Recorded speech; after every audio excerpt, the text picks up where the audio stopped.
So the last few lessons have looked at estimating mixed numbers and then how to show adding mixed numbers using models. And so today we're going to add mixed numbers or find the sum of mixed numbers by using least common denominator, adding the fractions and then adding the whole numbers, and then simplifying to the lowest term.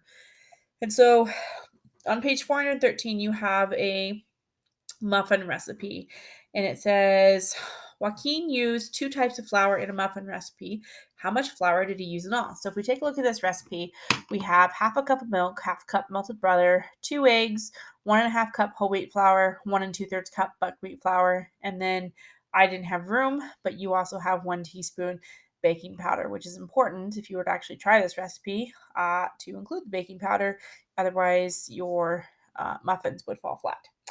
Anyways, so when we are adding the 2 types of flour, so we are going to add 1.5 cups flour added to 1 2/3 cup flour. And so this is when it's really nice to have your fractions written vertically, because then your whole numbers are already lined up and then you have that workspace for your fractions. So I have 1 2/3 and 1.5. And so I have to look for my common denominator. So the common denominator that I have for these fractions is going to be 6. And so to get 6, I need to multiply 2 times 3, which means I need to multiply the numerator by 3. And so my new fraction is now 3/6. 2/3 I need to multiply by 2. And so my new fraction is now 4/6. So I'm going to add those together and I end up with 7/6. And so the 7/6, I'm going to go ahead and take that improper fraction and turn it into mixed number. So I look at how many times 6 can go into 7. So 6 goes into 7. So I'm going to just go ahead and put an equal sign 1 time. And then I have 1 left over, and so my denominators are the same. So 7/6 is equal to 1 1/6.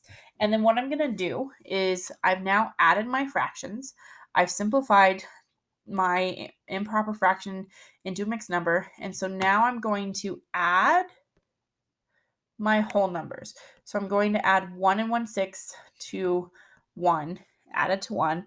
And so when I add those together, I end up with 3 1/6 cups of flour. So he will need to use 3 1/6 cups of flour. So I want to make sure that I include my unit of measurement there because it started with a unit of measurement. So that's the process for adding fractions. You're going to go ahead and treat it just like we were adding fractions. Find those common denominators, add the numerator, simplify. The extra step that you have now is you just need to go back in and add those whole numbers. All right, so let's move into your visual learning on page 414. And so when we take a look at your visual learning on page 414, it says Rada mixes 1.5 cups of sand with 2 2/3 cups of potting mixture to prepare soil for her cactus. After mixing them together, how many cups of soil does Rada have? So she has 1 1/2 cups of sand and 2 2/3 cups of sand. And so this problem is very similar to the one that we just did because we just looked at 1/2 and 2/3. And so if you recall, 1/2 is equal to 3/6 and 2/3 was equal to 4/6. And when I added those together, I ended up with 7/6, which was 1 1/6. The only difference in this problem is that we have a different whole number. So I'm going to add 1 1/6 to 1 and then add it to 2. And so when I add my whole numbers together, I end up with 4, and then I just bring the fraction right over. So my answer is going to be 4 1/6. Over to your do you know how on page 415. And so we're going to take a look at number 3. So number 3, we have 1 7/8, and I'm going to add that to 1 1/4. And so again, if you guys aren't familiar with And the multiples, you need to go ahead and list out your multiples. So my multiples of 4 would be 4, 8, 12. And then if I don't see the connection, I list out some multiples of 8. So 8, 16, 24. 8's what I have in common. So my common denominator is going to be 8. So this is going to stay the same. I'm not going to change 7 eighths. But 1/4 I'm going to turn into 8s. And to do that, I multiply 4 times 2. And when I multiply 1 times 2, I end up with 2. So I'm going to add 2 and 7. And when I add 2 and 7, I get 9 eighths, which is going to be equal to 1 and 1/8. And so I look at how many times 8 was able to go into 9. It goes in there 1 time. And then it had 1 left over. And now I'm going to add my mixed numbers. So I'm going to add my mixed numbers. And when I add those together, I end up with 3 and 1/8 as my answer. Okay. We take a look at number 4. We have 2 and 2/5, which I'm going to add to 5 and 5/6.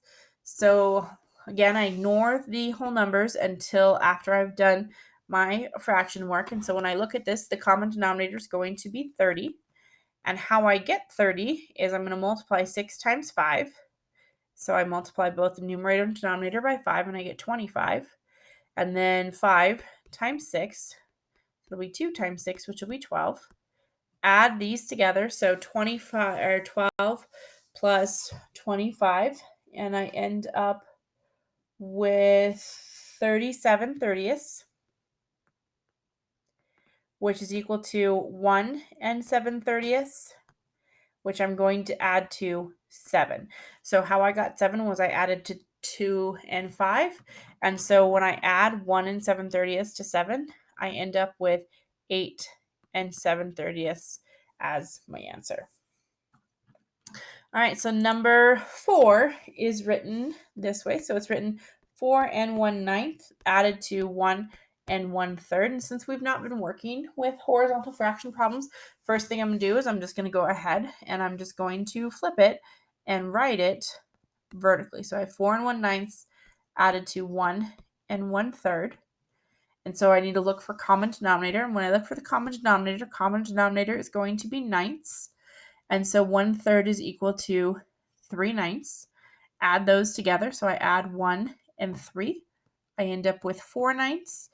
Add 4/9 plus 4 and 1, and I end up with 5 and 4/9 as my answer.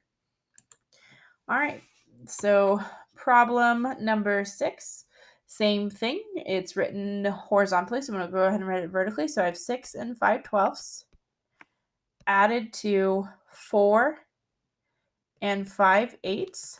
And so I look for common denominator. So this one I'm going to go ahead and just list out multiples just to get that practice in. So I have 12, 24, 36, 48. And I'm going to do the same thing for 8.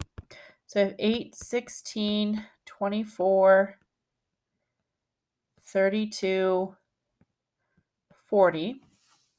So I'm going to stop there. I'm going to see if I have any in common. So I have 8 and 12, 16 and 24, 24. Oh, so I have two 24s in common. So my common denominator is going to be 24. And so how I get from 12 to 24 is I multiply by 2. So I'm going to do 5 times 2, which is going to be 10. And then 8 to 24, I multiply that by 3. So 15 times 3 is going to be 15. I add those together, and when I add those together, I end up with 15 24ths. So 15 24ths, I'm sorry, 25 24ths.